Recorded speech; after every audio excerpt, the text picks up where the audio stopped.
Assalamualaikum warahmatullahi wabarakatuh.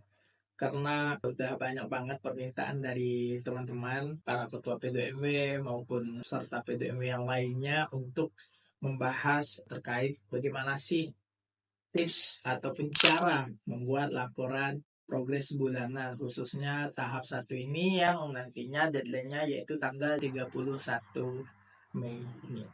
Oke, pada kesempatan kali ini aku akan share bagaimana sih cara membuat laporan tersebut, di mana kemarin juga aku udah sharing di Instagram aku terkait 7 pokok-pokok yang harus disampaikan pada laporan bulanan. Nah, kali ini aku akan mengupas tuntas perbagiannya, laporannya seperti apa, kemudian contohnya bagaimana. Nah, ini nanti aku juga akan contohkan sekaligus supaya bisa menjadi referensi teman-teman semua untuk membuat laporan pada tahap 1 ini. Jangan lupa like, subscribe buat kamu yang belum subscribe, biar aku semangat untuk buat video-video menarik seputar P2MW dan juga kompetisi-kompetisi yang lainnya. Oke, tanpa berlama-lama langsung saja, ini dia.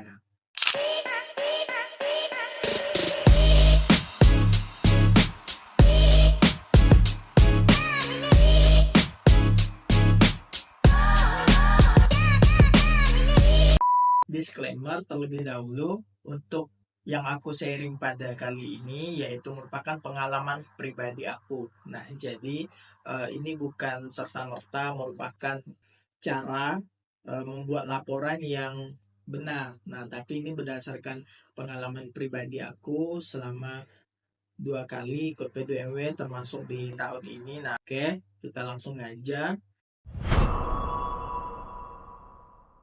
Untuk yang pertama, yaitu terkait dengan fondasi bisnis.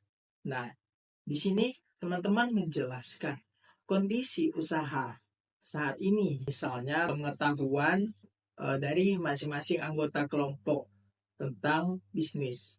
Nah, sebagai kasus misalnya di dalam anggota tersebut ada anggota yang sudah pernah misalnya bekerja misalnya di sebuah industri atau di sebuah perusahaan rumah makan contohnya.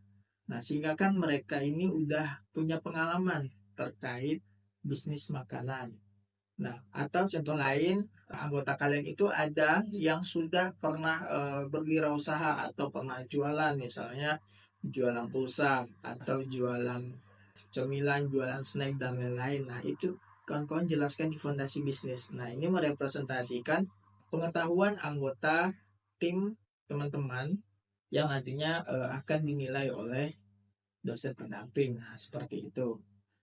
Nah, intinya pengetahuan dasar dari masing-masing anggota tim ini merupakan pengetahuan dasar terhadap bisnis ataupun dunia usaha. Kemudian yang kedua yaitu pelanggan. Nah, pada bagian pelanggan ini yaitu bagaimana cara kalian menjelaskan ataupun strategi yang kalian akan gunakan untuk membidik pelanggan itu. Jadi yang dijelaskan itu adalah cara dalam kurun waktu sebulan. Jadi bukan yang secara keseluruhan terkait bagaimana cara teman-teman mendapatkan pelanggan, namun dalam kurun waktu 1 bulan. Jadi yang benar itu misalnya kalian punya usaha roti. Pada periode tahap 1 ini, caranya yaitu dengan membuat tester produk yang kalian coba berikan kepada 3 kalangan. Misalnya anak sekolah, mahasiswa, dan juga kalangan orang tua. Nah, dari hasil itu, kalian tahu ternyata hasil review mereka terhadap produk roti ini, ternyata yang tertarik itu adalah anak-anak. Nah, ini merupakan salah satu cara yang bisa kalian gunakan untuk membidik pelanggan, sehingga teman-teman tahu nih, untuk usaha roti ini ternyata segmennya adalah anak-anak. Nah, sehingga teman-teman bisa jelaskan di dalam laporan nanti bahwa pada percobaan yang kami lakukan yaitu membuat tester yang dicobakan kepada 3 segmen calon konsumen, yaitu disimpulkan bahwa anak-anak yang akan menjadi segmennya. Nah, seperti itu untuk bagian pelanggan. Kemudian yang ketiga yaitu pemasaran. Nah, kalau ini strateginya, gimana kalian melakukan penjualan? Misalnya kalian jualan roti. Pada tahap satu ini, karena mungkin uangnya juga belum turun, sehingga belum maksimal. Nah, misalnya kalian baru jualan via online. Dengan memanfaatkan media sosial atau mungkin teman-teman jemput bola. Misalnya teman-teman jualan keripik nih, terus jualannya dititip ke warung. Atau mungkin teman-teman yang turun langsung ke warung-warung kopi misalnya nawarin ke satu-satu konsumen yang ada di warung kopi tersebut. Nah, itu semua dilaporin sesuai dengan aktivitas yang memang benar-benar teman-teman lakukan untuk melakukan penjualan pada periode tahap satu ini. Nah, kemudian yang keempat yaitu keuntungan. Kan teman-teman udah jualan nih, pasti dapat untung dong. Nah, jadi tuliskan bahwa misalnya teman-teman berhasil menjual 20 pieces roti yang harganya 20.000, di mana HPP atau modal roti per piecesnya misalnya 10.000, berarti omset yang diperoleh atau laba kotor yaitu sebesar 400.000. Sedangkan untuk laba bersihnya yaitu 200.000. Ini perhitungan yang sederhana aja sih. Nah, namun untuk perhitungan detailnya teman-teman sendiri nih yang tahu terkait cost yang lain. Dan juga nanti intinya pada bagian keuntungan ini jelasin aja tentang keluar masuknya uang dan strategi yang kalian gunakan agar pengeluaran sekecil mungkin dan pemasukan sebesar mungkin.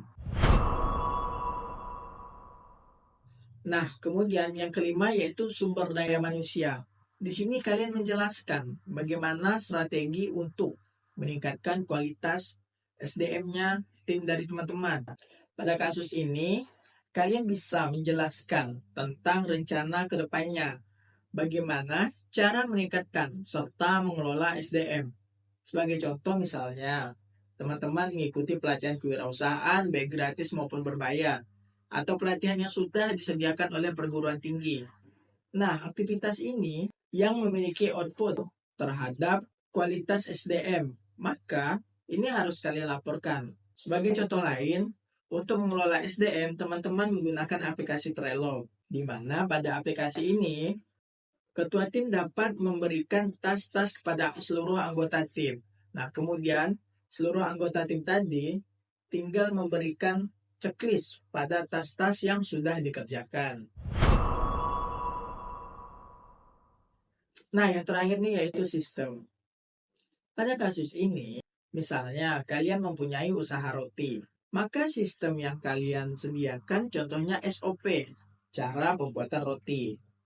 Atau kemudian tentang SOP, tentang proses pengemasan. Jadi intinya pada sistem ini kalian menjelaskan sistem terbaru apa yang udah teman-teman buat, sistem terbaru apa yang udah teman-teman create sesuai dengan kebutuhan dari bisnis teman-teman sehingga bisnis yang teman-teman ciptakan ini menjadi lebih terstruktur dan juga lebih efisien dan juga efektif untuk dijalankan ke depannya.